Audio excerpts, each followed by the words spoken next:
Nihoyat tanqidchilar ham Husanovni kimligini tushunib yetdi. Assalomu alaykum. Kanalimizga xush kelibsiz. Yaqin daqiqalar ichida siz bilan Ekstra Sport kanali. Videolarimizga like bosib, bizni qo'llab-quvvatlayotgan barchaga rahmat. Aynan sizni qo'llab-quvvatlashlaringiz tufayli biz ishlashda davom etamiz. Demak, bugungi dasturimizni boshladim. Omadingni sinab ko'rishga tayyormisan? Unda Luki Pari bilan boshlagan. Ro'yxatdan o'tish juda oson. Bir necha soniyada hisobni och. Maxsus imkoniyatni qo'ldan boy berma. Promokod LP7 ni kiriting va 100% bonus va $500 sovg'aga ega bo'ling. Eng yuqori koeffitsiyentlar, tezkor to'lovlar, cheksiz imkoniyatlar barchasi bir joyda. Hoziroq qo'shiling va yutishni boshlang.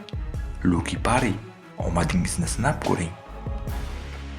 Angliya Ligasi kubogini qo'lga kiritgandan keyin Angliya kubogi yarim finalga chiqqan Manchester City yana Premier Ligaga qaytib, mamlakat chempionligi uchun kurashni davom ettiradi.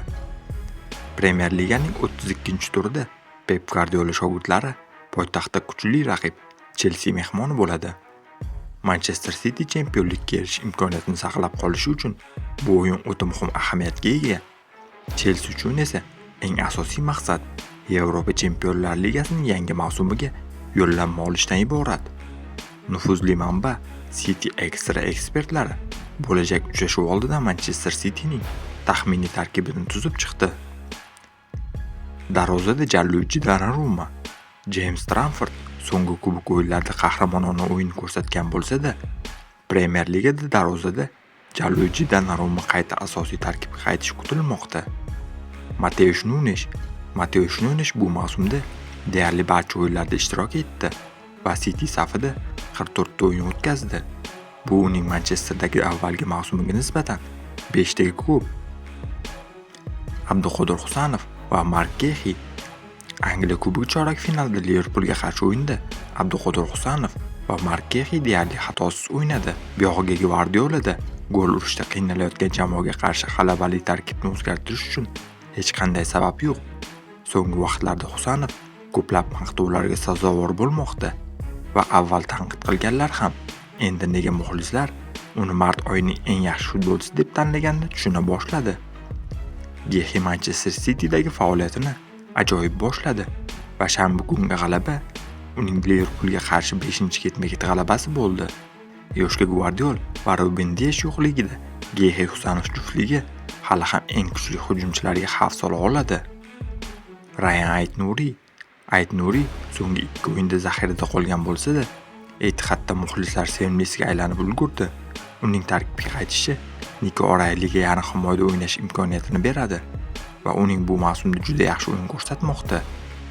Rodri bu mavsumda har doimgidek yuqori darajada o'ynamagan bo'lishi mumkin, ammo u baribir dunyodagi eng yaxshi tayanch yarim himoyachilardan biri bo'lib qolmoqda. Jamoa sardori Bernardo Silva bu mavsumda jamoa muvaffaqiyatida hal qiluvchi rol o'ynadi va Premier Ligada barcha o'yinlarda ishtirok etdi. Nico O'Reilly Bernardo bilan birga turli pozitsiyalarda barqaror o'yin ko'rsatmoqda. U yarim himoyaga jismoniy kuch bag'ishlamoqda. Bu City'ga so'nggi 2 mavsumda yetib kelayotgan jihat edi. Antoine Semenyo Etihadda ajoyib o'yin ko'rsatmoqda va o'tgan haftada o'zining 8-golini hamda 3-golli uzatmasini amalga oshirdi. U qanotdagi muammolarni hal qilib, Hollandga bo'lgan bog'liqlikni kamaytirmoqda. Erling Haaland shanba kuni City safidagi 12-hat-trikini rasmiylashtirdi va yana o'zining yuqori darajasini namoyish etmoqda. Jeremy Doku Liverpoolga qarshi o'yinda gol yoki assist qilmagan bo'lsa-da, uning o'yini Chelseaga qarshi o'yin oldidan optimizm bag'ishlaydi. Eslatib o'tamiz, Angliya Premier Ligasining 32-turdan o'rin olgan Chelsea va Manchester City o'rtasidagi uchrashuv 12-aprel kuni Toshkent vaqti bilan 20:30 da boshlanadi. Qadrli do'stlar, siz Abduqodir Husanov Chelseaga qarshi asosiy tarkibda tushadi deb o'ylaysizmi? Albatta fikrlaringizni izohlarda yozib qoldiring. Videoga esa like bosib ketishni unutmang. Kelasi dasturlarda ko'rishguncha xayr, salomat bo'ling.